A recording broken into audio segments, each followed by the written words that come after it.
وہ جب بھی کچھ کہتی ہیں تو اللہ تک بات پہنچتی ہے، سمیع ہے وہ، سب کے احوال کو سنتے ہیں اور بصیر ہے، سب کے احوال کو دیکھتے ہیں. یہ دو صفتیں اگر غور سے دیکھ لیں تو اللہ سے قربت میں بندہ آگے آ جائے. بندے کو آگے آنے میں کوئی چیز خیر نہیں بنتی. اب مسئلہ کہا بتایا اللہ نے، الذین یظاہرون من نسائہم الذین یظاہرون منکم من نسائہم ما ہن امہاتہم ما ہن امہاتہم ان امہاتہم الا اللہ ولدنہم وانہم لیقولون منکرا من القول وزورا. تم میں سے جو لوگ اپنی عورتوں سے اظہار کرتے ہیں، یعنی ان کو یوں کہتے ہیں کہ تو میرے لیے میرے ماں کی طرح ہے، یا تو میرے لیے میرے بہن کی طرح ہے، یا تو میرے لیے میری بیٹی کی طرح ہے، یا اس کے پسند کے کسی حصے تشبیہ دیتے ہیں، پیٹ کی طرح ہے، پیٹ کی طرح ہے، رام کی طرح ہے، کچھ بھی جملہ اگر آتا ہے یہ ہے اظہار کا نام. الذین یظاہرون منکم، تم میں سے جو لوگ اظہار کرتے ہیں اپنی عورتوں سے، ما ہن امہاتہم، تو وہ اظہار کہہ دینے سے وہ تمہاری ماں نہیں بن جاتی. ما ہن نہیں ہے وہ امہاتہم، ان کی ماں، یعنی صرف کہہ دینے سے ماں نہیں بن جاتی. حقیقی ماں کون ہے؟ ان امہاتہم، نہیں ہے ان کی مائیں مگر الا اللہ ولدنہم، جنہوں نے ان کو جنا ہے اور پیدا کیا. اب ان کا یہ قول اگر اس کے کہنے سے وہ ماں نہیں بن جاتی، لیکن یہ قول کیسا ہے؟ اللہ فرماتے ہیں یہ نامعقول جملہ ہے، نامعقول حرکت ہے، ناقابل قبول ہے جملے کو. یہ جملہ کیسا ہے؟ منکر من القول، باتوں میں جو منکر ہے، منکر معنی جس پر نکیر کی گئی ہے، اعتراض کیا گیا ہے، یا ایسا جملہ ہے وہ زورا اور جھوٹا ہے. زور کے معنی جھوٹ کے آتے ہیں، ان کا یہ جملہ جھوٹ ہے، نامعقول جملہ ہے، لہذا وہ تو ماں نہیں بن جائے گی. لیکن غلط جملہ کہنے پر سزا تو ہوگی، جھوٹی بات کہنے پر تنبیہ تو ہوگی. ان امہاتہم الا اللہ ولدنہم وانہم لیقولون منکرا من القول وزورا ان اللہ سمیع بصیر. اللہ تعالیٰ کو سب معلوم ہے. ان اللہ خبیر، اللہ تعالیٰ خبیر ہے، باخبر ہے، ہمارے تمام چیزوں سے واقف ہے. ان اللہ العفو الغفور، اللہ غفور ہے، اللہ معاف کرنے والے ہیں. یعنی اگر بندہ آگے اپنی غلطی کی اصلاح کرنا چاہتا ہے، توبہ کرنا چاہتا ہے، غلطی پہ نادم ہے، تو اللہ غفور ہے اور معاف کرنے والے ہیں.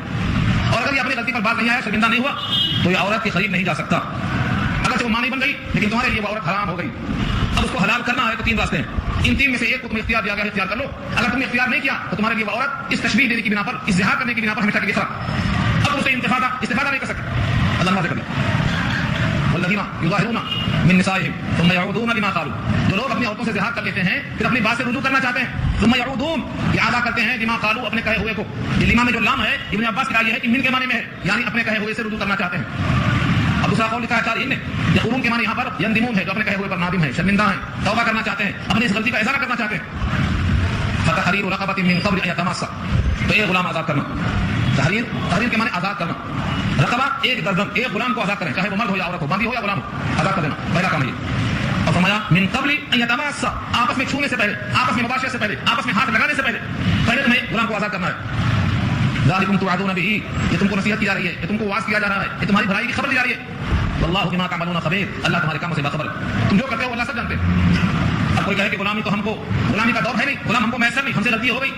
دوسرا اختیار دیا اللہ تعالیٰ نے، فمن لم یجد، جو شخص غلام نہ پائے، فمن لم یجد نہ پائے، دستیاب نہ ہو مارکیٹ میں، یا پیسہ نہ ہو یا قدرت نہ ہو خریدنے پر، فصیام شہرین متتابعین، روزے رکھے گا لگاتار 2 مہینے، بیچ میں ناغا نہیں. اگر 60 دن میں 1 دن کا ناغا ہوا تو یہ باقی نے پھر سے رکھنا پڑے گا.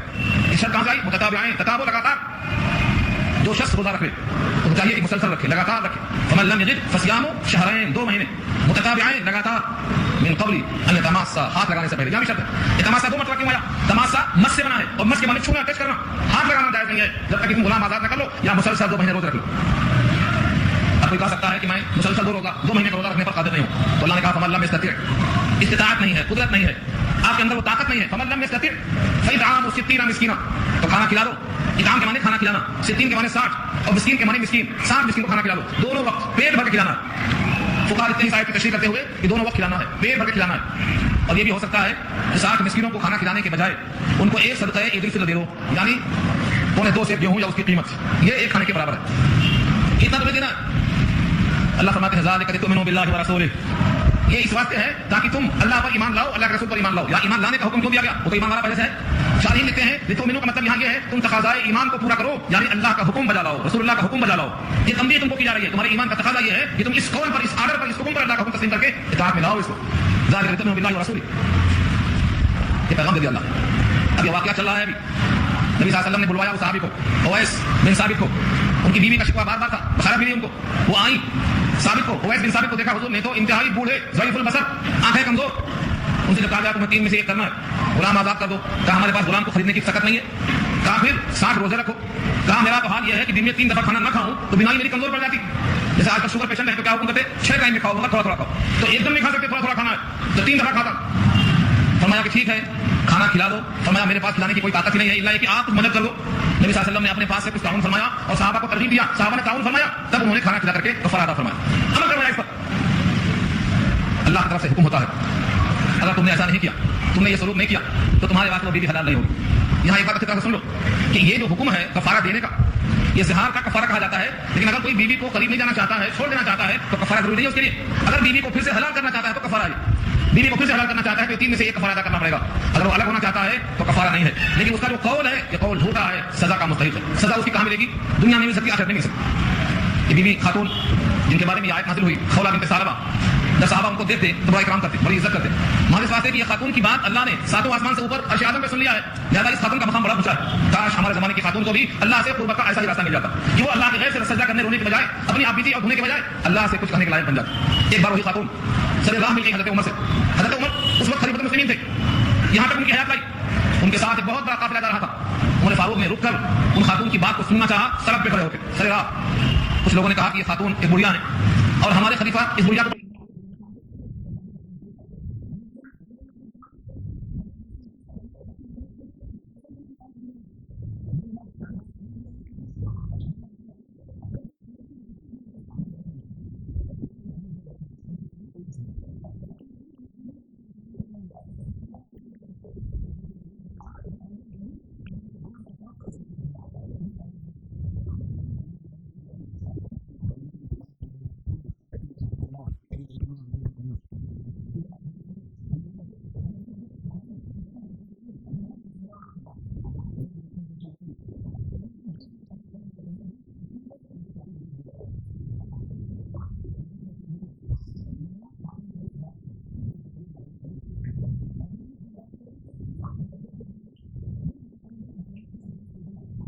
آنے کے بعد اس کو تسلیم نہ کرے, ان تمام کو کافر ہے. ان کے لیے الگ عذاب ہے. اب دنیا میں انسان جانتا نہیں کہ عذاب کب ہوگا, کب پکڑا جائے گا, کب سختی ہوگی. غافل ہے انسان. دنیا میں یہ عذاب کب ہوگا؟ اللہ فرماتے ہیں ایک وقت ایسا آئے گا, یوما یبعثہم اللہ جمیعا, ایک وقت ایسا ضرور آئے گا کہ سارے انسانوں کو اللہ کھڑا کر دیں گے. اس وقت ایسا آئے گا اور ان تمام کی صفات کو اللہ پیش کریں گے. فرمایا ان الذین یحادون اللہ ورسولہ, بے شک جو لوگ اللہ رسول کی مخالفت کرتے ہیں. اللہ رسول کی مخالفت کرنے کا مطلب کسی بھی حکم میں مخالفت کرتے ہیں, چاہے یہاں جو حکم دیا گیا ہے زہار کے کفارے کی شکل میں یا دیگر احکامات میں, جو بھی اللہ کی مخالفت کریں گے کسی بھی احکامات میں. ان الذین یحادون اللہ ورسولہ, یحادون کے معنی مخالفت کرنا. کبیتو کے معنی ذلیل ہوں گے, اور دے جہنم میں چلے جائیں گے. ذلیل کیسے ہوں گے؟ کما کبت الذین من قبلہم, جس سے پہلے جو لوگ گزرے ہیں جیسے وہ ذلیل ہوئے یہ بھی ذلیل ہوں گے.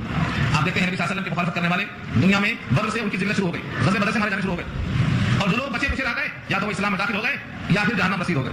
تو دنیا میں جس طرح سے سابقہ نبیوں کی مخالفت کرنے والے ذلیل ہوئے یہ بھی ذلیل ہوں گے.